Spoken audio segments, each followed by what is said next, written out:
नमस्कार दोस्तों, स्वागत है आपका आपके अपने YouTube चैनल शिक्षा 24/7 पर। आज हम लेकर के आए हैं एसआई भर्ती परीक्षा 2021 का तीसरा जीके जीएस का पेपर।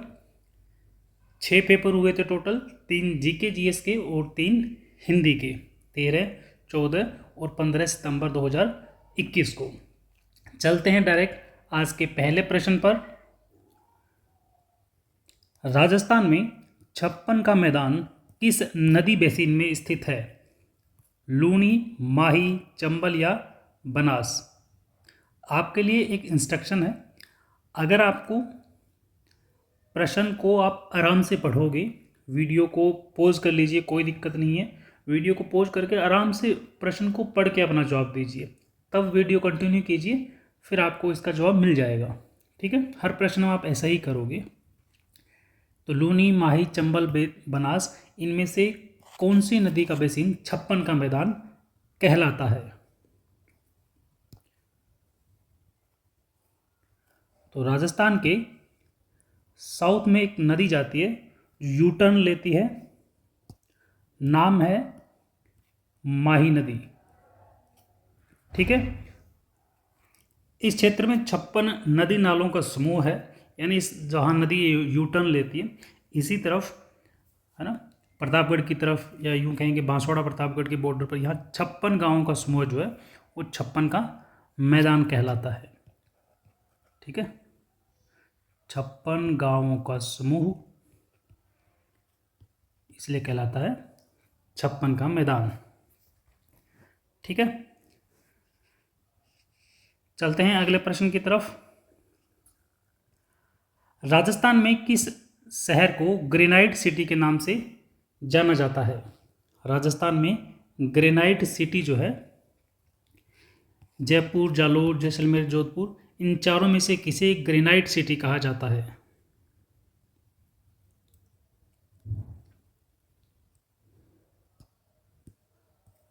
राजस्थान के पश्चिमी भूभाग में एक जिला जालोर। ठीक है, तो ये पश्चिमी जिला कौन सा है? जालोर, जो ग्रेनाइट के लिए मशहूर है।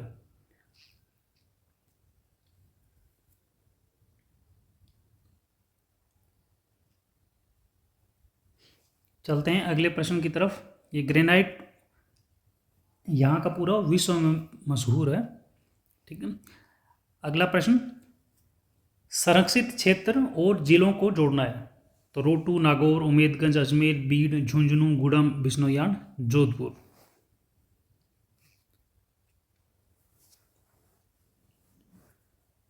तो आप ध्यान से देखोगे, रोहतू नागौर में है, बीड झुंझुनू में, गुड्डा बिश्नोयान जोधपुर में खिंचन भी है, खिंचन गांव मशहूर है ना, वैसे ही गुड्डा बिश्नोयान गांव है। लेकिन उमेदगंज जो है अजमेर में ना होकर के कोटा में है। ठीक है, चलते हैं अगले प्रश्न की तरफ।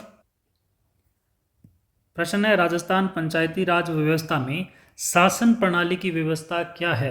राजस्थान की जो पंचायती राज व्यवस्था है, इसमें शासन की प्रणाली क्या है? कि ग्राम स्तर पर स्थानीय स्वशासन की एक स्तरीय संरचना है। ठीक है, फिर बोल रहा है कि ग्राम खंड स्तर पर स्थानीय स्वशासन की द्विस्तरीय संरचना बनती है। ग्राम खंड जिला स्तर पर त्रिस्तरीय, या ग्राम खंड जिला और राज्य स्तर पर चतुस्तरीय संरचना बनती है। आप पहचान गए होंगे ऑप्शन आराम से। हमारा जो पंचायती राज व्यवस्था ये त्रिस्तरीय है, जिसमें ग्राम खंड और जिला स्तर पर स्थानीय स्वशासन का निर्माण होता है। अगला प्रश्न, निम्नलिखित में से कौन राज्य विधानसभा के साधारण निर्वाचन की अधिसूचना जारी करता है? राज्य की जो विधानसभा है उसके निर्वाचन की अधिसूचना जारी कौन करता है? तो ऑप्शन है कि भारत का निर्वाचन आयोग, राष्ट्रपति, राज्यपाल या राज्य निर्वाचन आयोग। ये दोनों तो नहीं करते हैं। जब अधिसूचना कर रहे हैं निर्वाचन की तो ये दोनों नहीं होंगे, है ना, लेकिन ऐसा नहीं होगा। अगर आप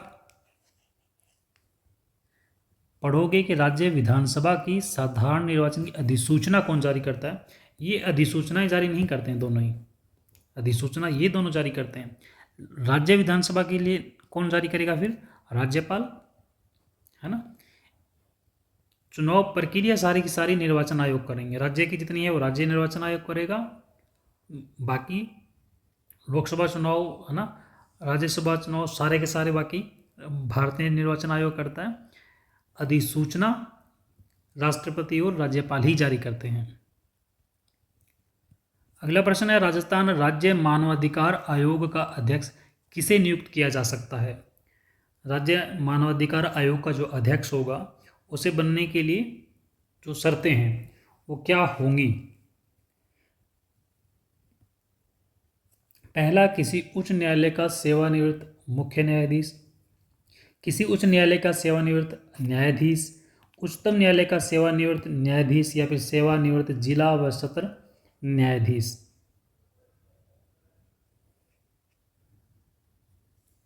तो ऑप्शन एक बिल्कुल ठीक होगा, किसी उच्च न्यायालय का सेवानिवृत्त मुख्य न्यायाधीश। ठीक है, उच्च न्यायालय का जो रिटायर्ड मुख्य न्यायाधीश होगा ना, उसे नियुक्ति दी जाती है। अगला प्रश्न, निम्नलिखित में से कौन से जिले पेट्रोलियम उत्पादन करने वाले बीकानेर नागौर बेसिन में शामिल हैं। आराम से ऑप्शन पढ़िए और आपको जवाब देना है कि ये पेट्रोलियम उत्पादन वाले बीकानेर नागौर बेसिन में कौन से जिले शामिल हैं। तो बीकानेर नागौर सभी में है, इसके साथ गंगानगर, हनुमानगढ़, चूरू, यह है बीकानेर नागौर बेसिन। आपको हर एक प्रश्न का सॉल्यूशन पसंद आ रहा होगा।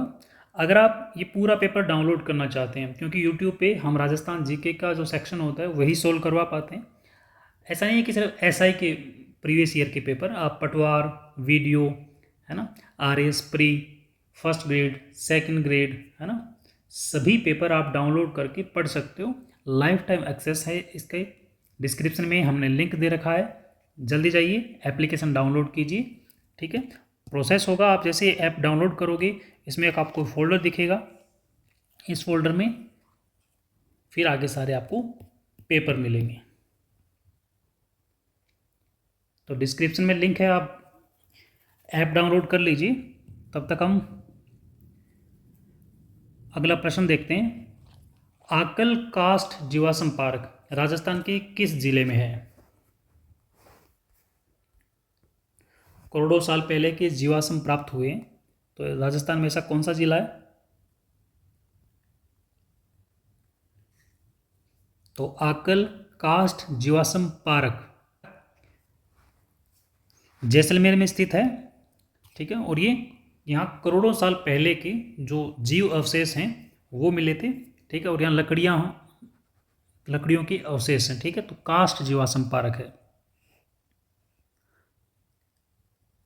अगला प्रश्न, राजस्थान के किस जिले में बच्चों के लिए पहली कैथ लैब स्थापित की गई। जयपुर, उदयपुर, जोधपुर या फिर अजमेर। बच्चों के लिए पहली कैथ लैब कहाँ पे बनी हुई है।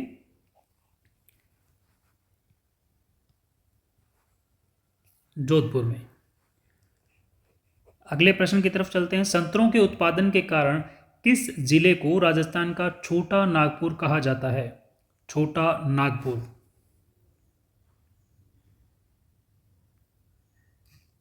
तो राजस्थान का छोटा नागपुर कहा जाता है झालावाड़ को। ठीक है, क्योंकि संतरों का उत्पादन बहुत अच्छे स्तर पे किया जाता है और यहाँ की मिट्टी जो है संतरे की खेती के अनुकूल है। ये तो आप सबको पता चल गया होगा कि जब संतरे की खेती हो रही है तो उस खेती के अनुरूप होगा, तो नाम पड़ा छोटा नागपुर। नागपुर महाराष्ट्र में है, जहाँ बहुत अच्छे स्तर की संतरे की खेती होती है। अगला प्रश्न आपके स्क्रीन पर, राजस्थान में 1857 की क्रांति किस स्थान से प्रारंभ हुई। राजस्थान में 1857 की क्रांति कहाँ से प्रारंभ होती है। ऑप्शन 1 नसीराबाद, तारीख 28 मई, ठीक है, तारीख क्या थी, 28 मई। और वहाँ विद्रोह कौन करता है, जो 15वीं बंगाल नेटिव इन्फेंट्री थी। ये बहुत बार नाम पूछे जाते हैं कि वो जो उस छावनी में कौन सी बटालियन थी जो विद्रोह करती है, तो उसका नाम था 15वीं बंगाल नेटिव इन्फेंट्री, ठीक है। उन्हें थोड़ी गड़बड़ लगती है शायद हथियारों में, है ना, तो और छावनी को उस टाइम लूट लिया जाता है, एकदम जला दिया जाता है। वहाँ से फिर विद्रोह शुरू होता है राजस्थान में। अगला प्रश्न है कि उन महाराणा का क्या नाम था जो केसरी सिंह बारहट की चेतावनी राज चुंगटिया से इस कदर प्रभावित हो गए कि उन्होंने दिल्ली दरबार के लिए अपनी यात्रा रद्द कर दी। केसरी सिंह बारहट का चेतावनी राज चुंगटिया सुनकर एक राजा, जिन्होंने दिल्ली दरबार में जाना कैंसिल कर दिया।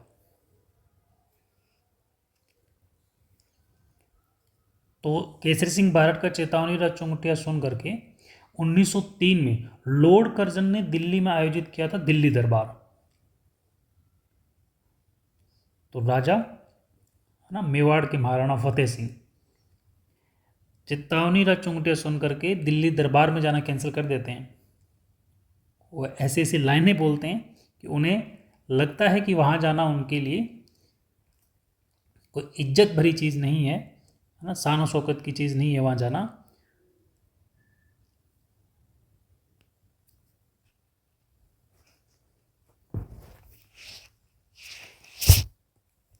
तो प्रश्न का सही जवाब होगा राणा फतेह सिंह। चलते हैं अगले प्रश्न की तरफ। अक्टूबर 1857 विद्रोह के समय कोटा में अंग्रेज पॉलिटिकल एजेंट कौन थे?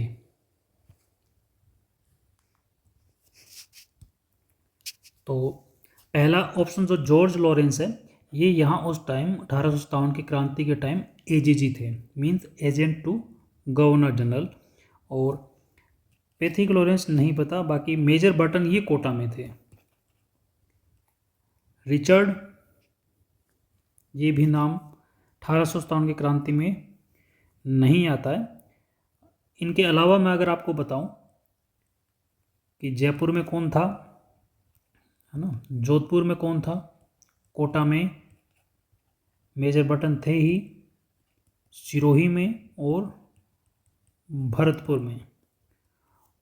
कोटा में सॉरी जयपुर में थे ईडन, कर्नल ईडन थे, ठीक है, कर्नल ईडन। जोधपुर में थी मैक मौसन, इनको मारा जाता है ना, मैक मौसन। सिरोही में कौन थे, जेडी हॉल। और भरतपुर में थे मॉरिसन, ठीक है। चलते हैं अगले प्रश्न की तरफ। जयपुर स्थित हवा महल का निर्माण किसने करवाया? हवा महल के निर्माण के बारे में थोड़े से तथ्य। निर्माण होता है 1799 में, ठीक है, आज से करीबन 225 साल पहले। कितनी मंजिलें हैं? 5 मंजिलें। तो अगर आप जमीन से शुरू करोगे तभी तो सही से बता पाएंगे। सबसे पहला आता है सरद मंदिर, दूसरा रतन मंदिर, तीसरा विचित्र मंदिर और चौथा प्रकाश मंदिर। आप बोलोगे भी पांचवें का बताने का ज़रूरत नहीं है, शायद नहीं है, क्योंकि आपको ये याद रहेगा हमेशा। नाम है ना,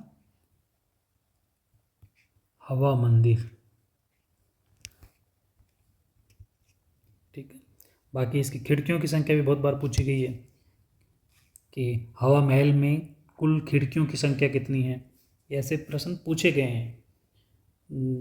खिड़कियाँ, झरोके, तो अगर आपको पूछा जाए तो लिख बता देना 953। चलते हैं अगले प्रश्न की तरफ। बनी ठनी चित्र के चित्रकार का नाम क्या था?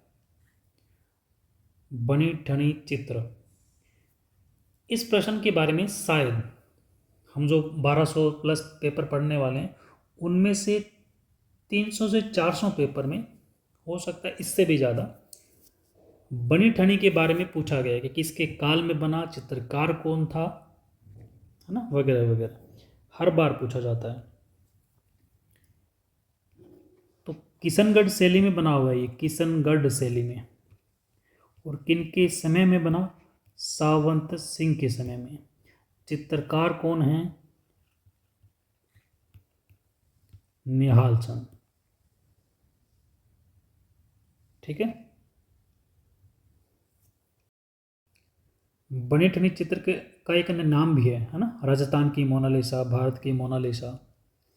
चलते हैं अगले प्रश्न की तरफ। राव जोधा ने किस वर्ष में जोधपुर नगर की स्थापना की? जोधपुर नगर की स्थापना 1113, 1459, 1539 या 1526?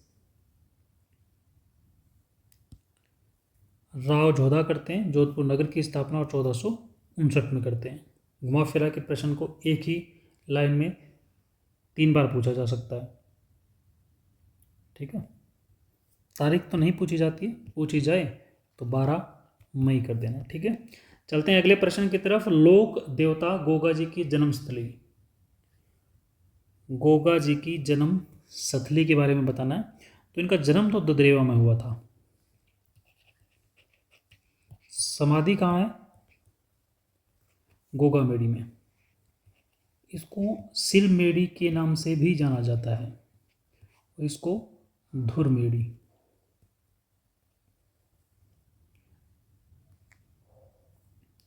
रामदेव जी के लोक देवता रामदेव जी जो हैं उनका मंदिर है वहाँ। और गोगा जी के बारे में अन्य कोई डाटा तो वो करीबन 11वीं शताब्दी के आसपास राजस्थान में थे, और आज का जो चूरू क्षेत्र है वहाँ से है। उनके माता पिता जेवर सिंह बाछल, है ना, ये। तो आपको प्रश्न का जवाब मिल गया होगा। इनकी जन्मस्थली ददरेवा में है। ठीक है, ददरेवा। हाँ, इनकी जन्मदिन, इनका जन्मदिन तो जरूरी है ना।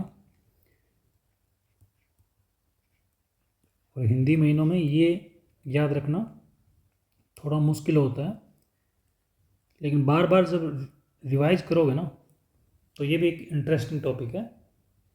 इन दिनों को याद रखने में बड़ा मज़ा आता है। उनके गुरु थे गोरखनाथ। कौन थे?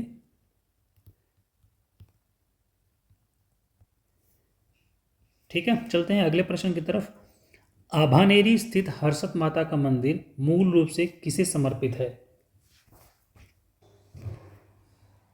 आपने नाम सुना है चांद बावड़ी, है ना? क्या नाम सुना है? चांद बावड़ी। कहाँ पे है? दौसा में है। और दौसा में भी कहाँ है? आभानेरी में। ठीक है, आभानेरी की चांद बावड़ी मशहूर है ना। और ये जो हर्षत माता का मंदिर है किसे समर्पित है? भगवान विष्णु को। ठीक है। चलते हैं अगले प्रश्न की तरफ। संत मीराबाई का जन्म स्थान कुड़की वर्तमान में राजस्थान के किस जिले में है? कुड़की है ना, ये अभी किस जिले में है?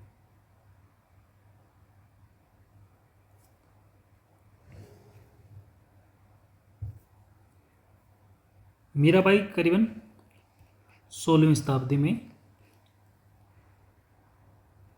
16वीं शताब्दी में थी। और इनके बारे में अगर कुछ और बताऊं, इनके पिता का नाम क्या था? आपने नाम सुना है एक राजा का? राव रतन सिंह राठौड़, है ना। माता का नाम वीर कंवर।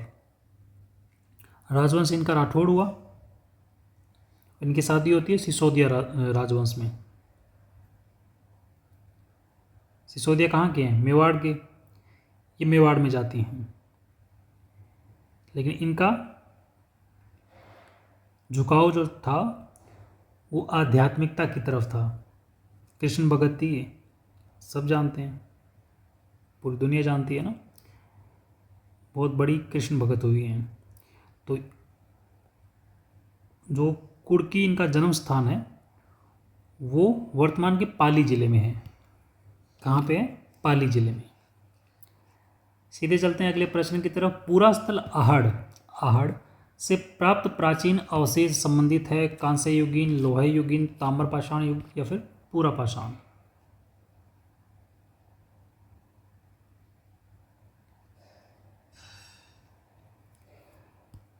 तो आहड़ से जो अवशेष मिले वो ताम्रपाषाण युग के हैं। रांगड़ी और निमाड़ी, रांगड़ी और निमाड़ी उपबोलियां हैं। रांगड़ी और निमाड़ी ये मालवी की उपबोलियां हैं। और मालवी का क्षेत्र जो है वो झालावाड़, कोटा और प्रतापगढ़, ठीक है। और मालवी की उपबोलियां हैं रांगड़ी और निमाड़ी, ठीक है। चलते हैं आज के अंतिम प्रश्न की तरफ। राजस्थान में निम्नलिखित में से किस स्थान पर तेजाजी की स्मृति में पशु मेला आयोजित होता है? ये होता है परबतसर में, ठीक है। कब होता है? अगर तेजाजी की स्मृति में है तो तेजा दशमी के दिन, ठीक है। और हिंदी महीनों के हिसाब से भाद्रपद शुक्ल दशमी और भाद्रपद कृष्ण नवमी को गोगा नवमी। तो अगर आप वीडियो लास्ट तक देख रहे हैं इसका मतलब वीडियो पसंद आया है। अगर आपको ये पूरा पेपर डाउनलोड करना है, आप किसी भी भर्ती के पेपर डाउनलोड कर पाओगे।